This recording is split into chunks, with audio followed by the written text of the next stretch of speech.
अब आगे आपको बताते हैं कि आखिर वैक्सीन की किल्लत कब तक।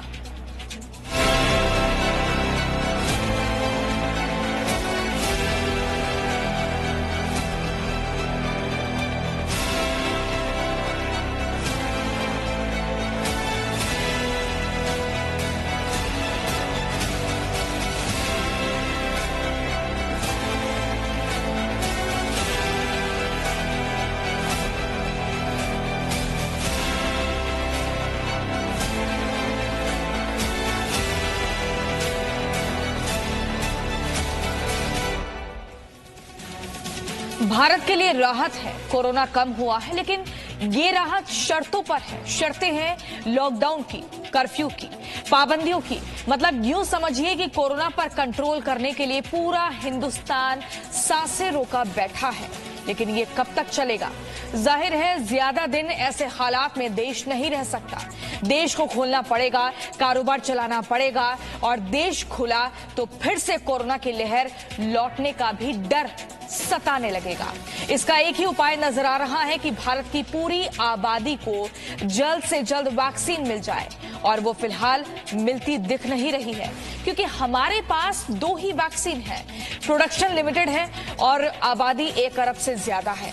ऐसे में भारत सरकार दुनिया भर में अपील कर रही है कि वैक्सीन के पेटेंट में ढील दी जाए, ताकि दुनिया के दूसरे देशों में मौजूद वैक्सीन के फॉर्मूले पर भारत में दूसरी वैक्सीन भी ज्यादा से ज्यादा बनाई जा सके। वहीं देश में वैक्सीन पर पेटेंट को लेकर राजनीति भी शुरू हो गई है।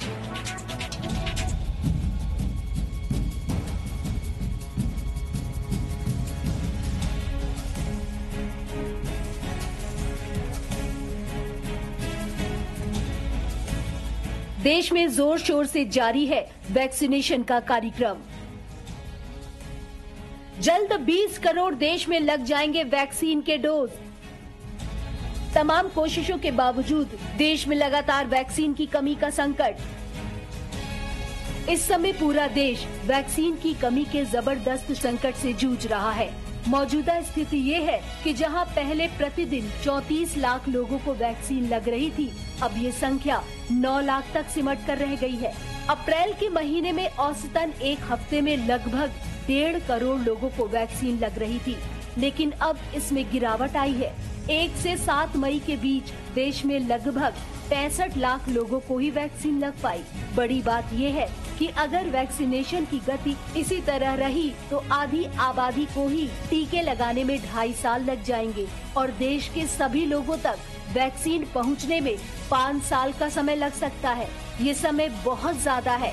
हालात जैसे हैं, भारत वैक्सीन के लिए 5 साल का इंतजार नहीं कर सकता। इसलिए हम लगातार वैक्सीन से पेटेंट हटाने की मांग कर रहे हैं। इस कड़ी में दिल्ली के मुख्यमंत्री अरविंद केजरीवाल ने भी सोमवार को हमारी मांग को देश के सामने रखा।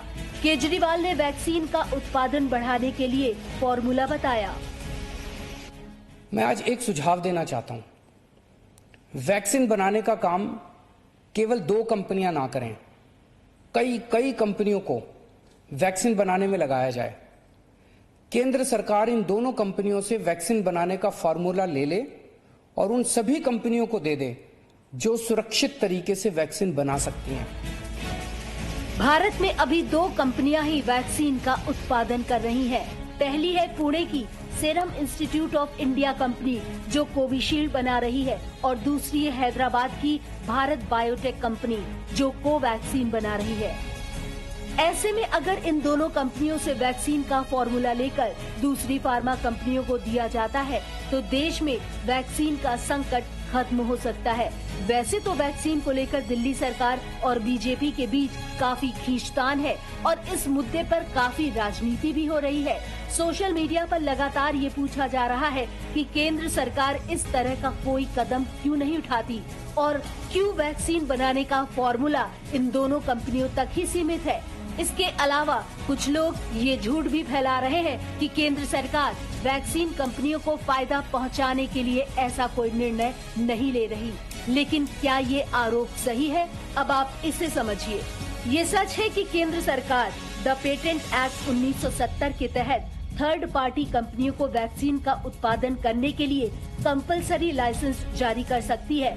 लेकिन मुश्किल ये है कि इस मामले में सरकार का ये फैसला सिर्फ एक ही कंपनी पर लागू होगा और वो कंपनी है भारत बायोटेक, जो कोवैक्सीन बना रही है। सीरम इंस्टीट्यूट ऑफ इंडिया की कोविशील्ड वैक्सीन पर ये फैसला प्रभावी नहीं होगा, क्योंकि इस वैक्सीन का पेटेंट ब्रिटेन की ऑक्सफोर्ड यूनिवर्सिटी के पास है।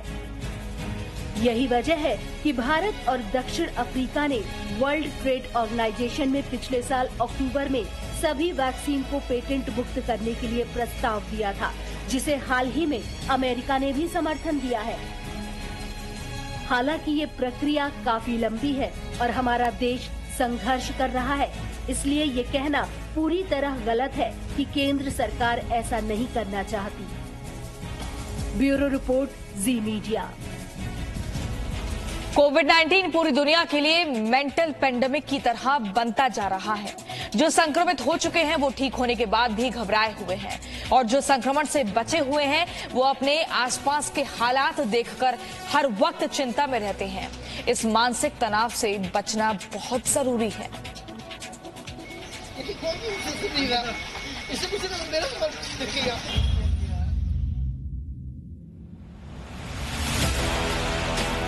जो लोग अब तक कोरोना वायरस से बचे हुए हैं वो भी, और जो लोग संक्रमण से उबर चुके हैं वो भी, दोनों तरह के लोग एंजाइटी से परेशान हैं। और इस वक्त एंजाइटी भारत में कोरोना वायरस से भी तेज रफ्तार से फैल रही है। अब सवाल ये है कि एंजाइटी से बचने के लिए क्या करें। इस बारे में जी मीडिया ने हृदय रोग विशेषज्ञ डॉक्टर के सेठी और श्वास रोग विशेषज्ञ डॉक्टर संदीप नायर जैसे देश के बड़े डॉक्टरों से जानने की कोशिश की। एंजाइटी के लक्षण क्या हैं? कैसे पहचानें कि एंजाइटी है, दूसरी बीमारी नहीं? बहुत सारे पेशेंट्स ऐसे होते हैं जिनका कि लंग पूरी तरह से रिकवर नहीं होता और उनको सांस फूलता रहता है। बहुत सारे ऐसे हैं जिनको कि टिपिकली चेस्ट में पेन या एंजाइना के या हार्ट ट्रबल के सिम्टम्स आ जाते हैं, खास तौर पे अगर पहले भी हार्ट डिजीज थी।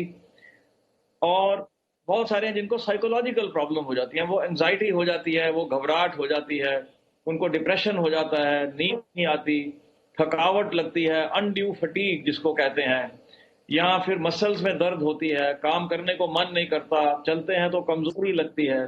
तो काफी सारे लोग जो हैं वो कोरोना के बाद इन सिम्टम्स के साथ आते हैं और ये सिम्टम्स ऐसा नहीं कि इमीडिएटली बाद नजर आने शुरू होते हैं, कुछ 1.5-2 महीने तक काफी हद तक ये परसिस्ट भी करते हैं और इसके बारे में काफी ध्यान रखने की जरूरत है। पैनिक अटैक्स आ रहे हैं तो क्या करें? इंसान जिसको पैनिक अटैक हो रहा है उसको समझाने की जरूरत होती है कि देखिए इसमें कुछ घबराने की बात नहीं है। पैनिक अटैक के भी बहुत सारे सिम्टम्स होते हैं, उसके हिसाब से ही फिर उसको एडवाइस देनी होती है कि आप खामखा में घबरा रहे हैं, इसमें आपको कोई बीमारी नहीं है। उनको लगता है कि उनको कुछ खराबी होगी, बॉडी में वाइब्रेशंस आ गए, खामखा में सांस फूलना शुरू हो गया, तरह तरह के सिम्टम्स होते हैं पैनिक एपिसोड के।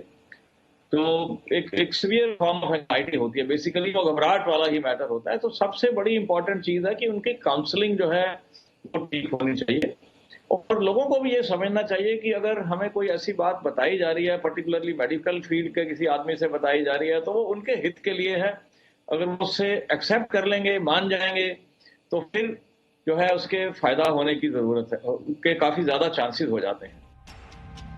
कई लोगों को सांस खींच कर लेनी पड़ रही है, तो क्या करें? ऑक्सीजन अगर पूरा आना है तो जरूरी नहीं है कि आपको सांस भी पूरी आ रही है, ये प्लीज हम मान के चले। कई बार हमारी बॉडी जो एडजस्ट करती है वो ज्यादा सांस लेने से भी ऑक्सीजन पूरी करती है। जैसे इवन एस्थमा का भी अगर अटैक होता है, आप देखेंगे एंड तक ऑक्सीजन मेंटेन करके रखते हैं, लेकिन स्पैज़म यानी कि आपको सांस की तकलीफ जेन्युइनली होती है। तो पहले तो आपको ये देखना है कि उनको असली में प्रॉब्लम है कि नहीं है। सिर्फ ऑक्सीजन होने से ये नहीं आप कह सकते कि उनको प्रॉब्लम नहीं है। उनके मसल, एक्सेसरी मसल, यानी कि सांस लेने के लिए ज्यादा जोर से सांस तो नहीं ले रहा, थक तो नहीं रहा, पसीना तो नहीं आ रहा है, क्योंकि वो इंसान कोशिश करेगा अपनी ऑक्सीजन पूरी करने के लिए, ये सारे चीजों के लिए कॉम्पनसेट करने के लिए। ऑक्सीजन पूरा हो भी सकता है, लेकिन वो एक्सेसरी मसल और ये ज्यादा काम करके अपनी सांस ले रहा है। दूसरी बात यह है कि सबसे पहले हमें मालूम है कि कोविड में लंग्स को अटैक होता है। जब लंग्स में अटैक होता है तो एकदम से नहीं सारी चेंजेस आ जाती हैं। शुरू में उनको जकड़न की फीलिंग आ सकती है, खांसी की फीलिंग आ सकती है, गले में दर्द हो सकता है, जुकाम हो सकता है, उसमें ऑक्सीजन इतनी जल्दी नहीं करता है। लेकिन जैसे ऑक्सीजन उनका 93, 94 होता है तो हम उनको कहते हैं कि अब चुकन्ने हो जाइए, क्योंकि अगर कोविड में 93, 94 पेशेंट का सैचुरेशन हो रहा है तो हम हो सकता है कि हमारे ज्यादा सीवियर फॉर्म हो रहा हो।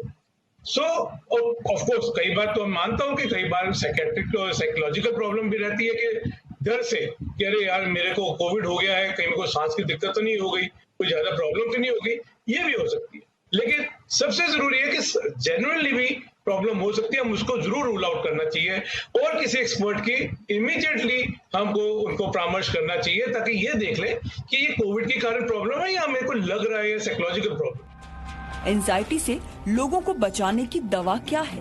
पहला स्टेप है आराम से आप बैठ जाइए, अनक्रॉस योर फीट, अनक्रॉस योर हैंड्स और अपना सारा ध्यान अपनी श्वास पे रखना है। और ज्यादातर और भी बेहतर हो जाता है जब आप ये आंख बंद करके करें। और अगर आपके पास परिवार के कुछ लोग साथ हैं तो आप एक हाथ ऊपर एक हाथ रख के एक छोटा सा सर्कल बना सकते हैं ताकि एक दूसरे की पॉजिटिव एनर्जीज आप लोग शेयर कर सके। एक हाथ ऊपर एक हाथ नीचे, या अगर आप अकेले हैं तो पूरा ध्यान अपनी श्वास पे केंद्रित करते हुए लंबी गहरी श्वास लें, उसके 10 के काउंट पे उसको आप होल्ड करें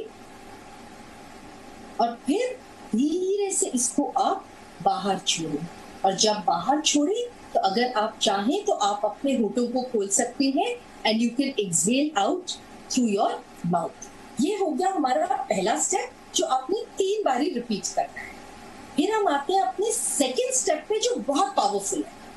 ये हम ब्रीदिंग के साथ अपना एक एफर्मेशन ज्वाइन कर रहे हैं। उसका मतलब है कि जब हम श्वास अंदर ले रहे हैं तो एक ऐसा इमोशन जो हम चाहते हैं अंदर जाए वो हम साथ लेके जाते हैं। जैसे आज की डेट में रिलैक्सेशन या एनर्जी सभी लोगों को चाहिए, तो जब हम श्वास अंदर ले तो हम कहें अब मैं अपनी श्वास के साथ सारा आराम अंदर लेके जा रही हूँ, सारा आराम अंदर लेके जा रहा हूँ और धीरे धीरे इस आराम को अपने पूरे शरीर में, अपने सर से लेके धीरे धीरे इसको पूरे शरीर में फैलने दे रहा हूँ।